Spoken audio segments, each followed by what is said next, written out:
I think, to be honest, my experience has been it's usually the practical side of it. Like they'll focus on the big action sequences or visual effects, the big technical, challenging aspects. Do we need to previs drama? Because the reality is we could get the best motion capture performers in as we want, but they're not going to convey the same level of drama and emotion that the actual physical actors are going to provide. There's within a dramatic scene, there's all these happy accidents and drama and creation that the director and the actors resolve on stage that we're not going to necessarily be able to figure out or supply in Previs. So I think, there's no reason at all why we couldn't rapid prototype an entire film, and it's something I think we'd love to do. We have done actually on the occasion, but usually on most films you'll do the big chunk of it. So on a film like Ultron, where there's a heck of a lot of action, that was the main volume of work that we did, and obviously there's a huge chunk of drama and elements with the actors that the production don't feel is necessary, because so much of that is going to be generated through that interaction between the director and the actors on the day. Pretty close. Like it was great seeing it the other week and just spotting a lot of the stuff that had been visualized, and key elements, really key shots that are just bang for buck, exactly as they as we prevised them. But I think that goes to that sort of visionary aspect of Joss and the production, because that was obviously the film they wanted to make, and we just enabled them to show that earlier on in the phase of production to the rest of the HODs and say, hey guys, this is where we're heading, this is our focus, let's all work towards that. And it's always fantastic, reassuring as well when we go and see the final film that has that similarity to the work, because we think, hey, actually we made a big difference on this movie. We really helped that production execute and enable that process. So I think that it's a really rewarding experience for us, because none of our work, finished work ends up on the final screen, but it's that sort of process that helps move the production forward, working with everybody towards a common goal.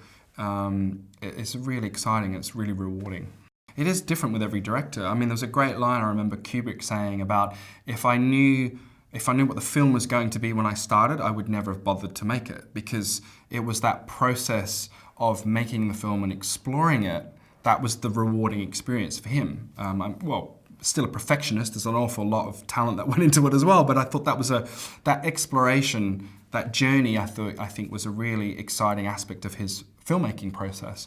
And you absolutely have directors who are visionary. They come in, they know exactly the shot they want to do, and it's there.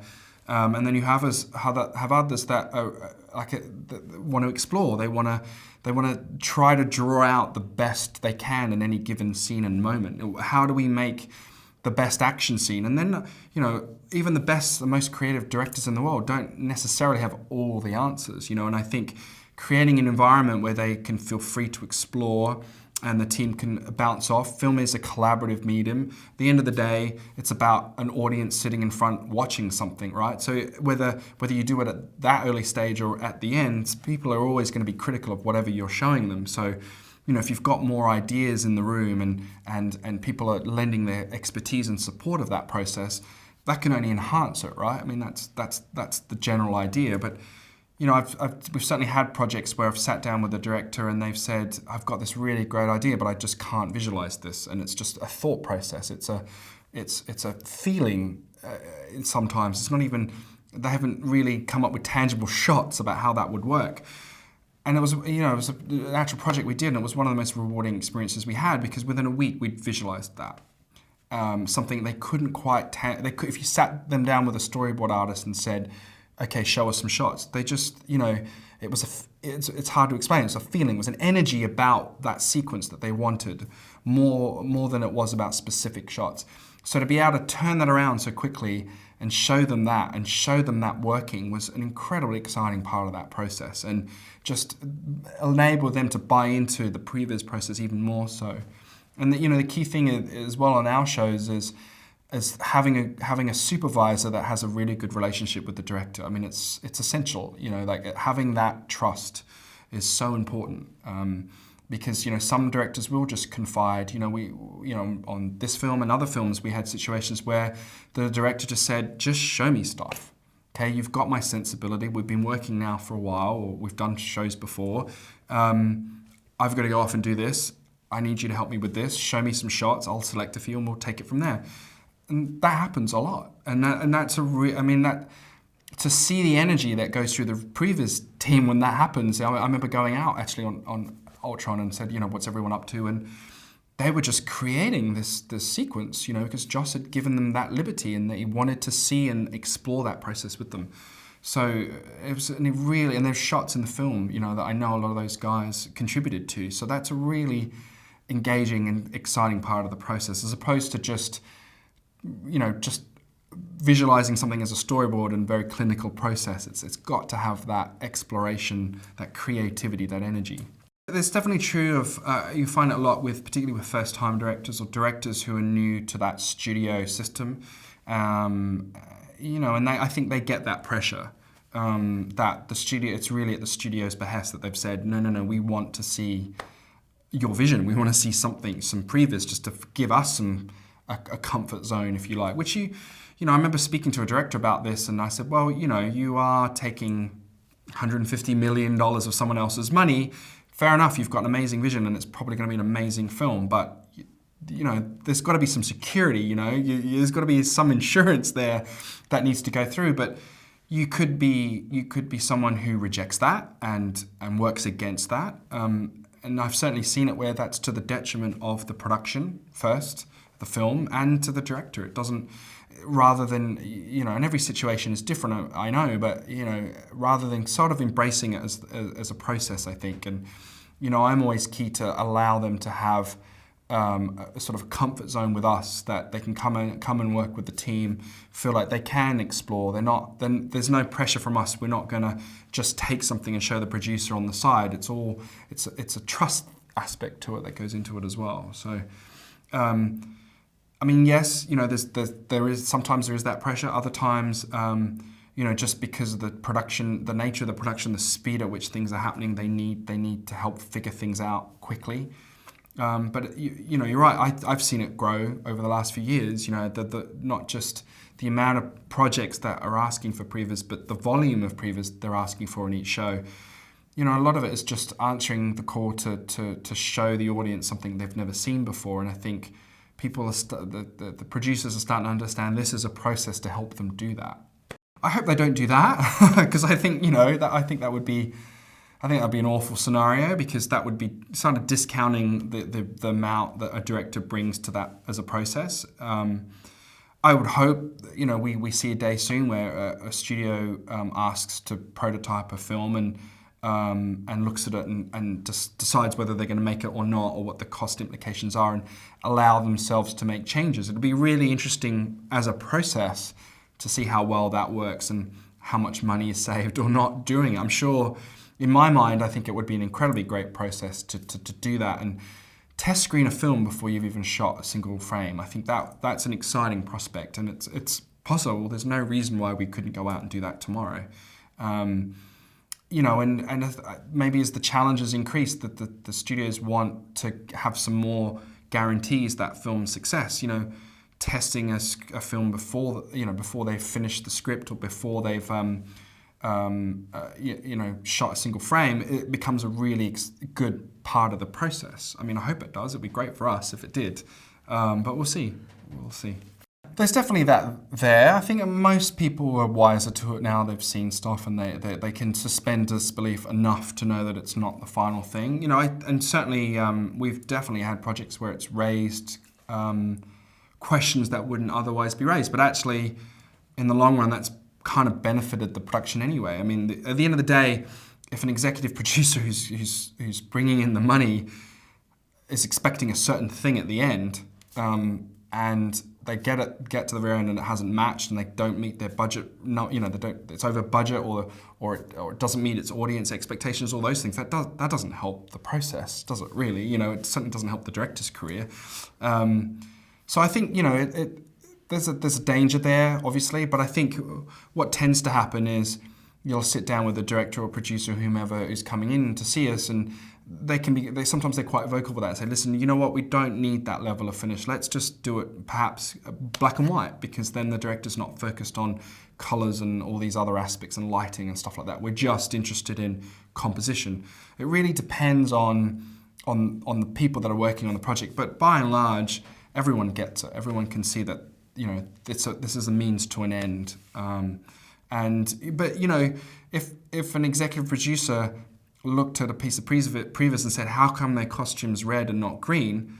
That's possibly a good question to ask, right? Because there's probably a very good explanation to that. But better they ask at Previs before they've made a costume or they've shot footage that they've then got to go back and reshoot, because the money man is saying, no, it needs to be green. You know, like, so it can help, but I get what you're trying to get at. It can be a negative thing, but I think, you know, Previs for me it's a process, it's a tool, it's a means to an end, and it's only successful if it helps that process. So I think it's always a case of sitting down with the people, the creatives or the director or the producers at the start, saying, what is it you're trying to achieve? You know, is this a communication tool? Is it a pitching tool? What are the things that we need to focus on to give you what you need and help that process? I mean, there's a couple of stages to it. I mean, one of the big things we do at the third floor, which, funnily, when I started, I didn't appreciate till a little later on, is we don't crew a show or resource a project. We cast it. And when I first started, I was a bit unsure about what the guys were trying to get at by calling it that. But now I really love it, because in the same way you'd cast a film, you know, with actors, you're trying to fit the right balance of people onto a specific project. And whether that's because, you know, they really want to work on a Marvel project, well, then it's an easy casting decision, because you know you're going to get the best out of those artists because they're working on something really that they want to do. You try to balance out the group. So, you know, I had one of our artists say recently they love working with another artist because that other artist always makes them push harder. They learn more by sitting next to that person. So there's a dynamic to it. You can't plan it. I think you'd fail if you tried. It's an evolving side of things, and I think, you know, you want to keep the team inspired, you want to keep the team invested, you want to keep the team interested, and you know, it's an artist-led company at the third floor. It's one thing I love about the company, and you know, I work really hard to maintain that aspect of it. Is that, you know, our clients are paying for great creative people. I had it on a project once where our team were doing long hours, which is something we desperately try to avoid at the third floor, because, you know, people work better when they're slept and fed and they've seen their loved ones. But the team were going through some hours, and I got caught in and to sort of go, and I sat with the team, said, what's going on? They're like, this happens and that, and we've been doing this. I just walked into the producer. I said, listen, we're here 110%. You know you'll always get the best out of us, but this is going a little bit over the top, you know? And they went, you know what, you're absolutely right. Your team are best when they're fresh, and we're paying for that creativity. You tell them to leave at this particular time, and then let me deal with the rest. So the fact that our clients were supporting that as a process, because they understood, you know, that you've got to nurture that team. You've got to make sure that they're happy and invested in what they're trying to achieve. And there's always different ways to approach that. Every team's different. I don't like to just go, hey, let's just keep doing this every week because it seems to be successful. I think you want to break it up a bit. You know, you want to throw in a bit of creativity into the group, you know. We just started it the other week. We decided just off the cuff that we were going to start doing monthly heroes, you know, like who in the team deserves an honorable mention. And rather than just have some stock award every month, we're going to do new criteria and buy them different gifts or whatever, but just change it so that it's something extra that people can look forward to. And I think, you know, it's really important for us to build a really strong team and retain that team. Part of that's also training. So we're really big on doing training courses and sessions with the artists and talking to them about what their career aspirations are, so we can try and align that to the projects we're doing or the types of work that we're going for. So I think that's the aspect of it. And, you know, I've been on the flip side where it has been about resource and having bums on seat and getting through material. And I don't believe you get the best from people by doing that. I think you want everyone to feel like we're a team. We're all moving forward together, and we're all trying to get to the same place. I see a couple of things, actually. One, I find it really grounding, in the sense that, we all work so hard and we go away and we all focus on our own businesses and our things. So, but to come and talk to your peers and see what everyone else is doing and realize that there's this amazing industry out there of people doing really great stuff, and we're a component of that. We're a spoke on a tire that's spinning, and so I find that really reassuring. Actually, it's nice to be able to talk to your peers and see the pressures they're under and try to be friendly and try make it all work together. So that's one side of it. The other side, I think, is this amazing blend of industry and students. And that's one thing I really love about FMX is that wanting to involve the students as much as possible, because they are the industry of tomorrow. We're only, we need to be inspiring that generation of artistry coming through, because they're the ones that are going to carry this industry into its next stage, whatever that is. So, this wonderful little balancing thing between those two halves, I think, is incredibly exciting. And I think that the social aspect of it as well is, as I say, getting together with your peers. And I always love those social interactions where you just find yourself sitting at a dinner table with someone like yourself, and you end up spurring these great conversations about all kinds of things, red wine included, which I recall from last year. So I think it's a whole range of stuff. It's a great event.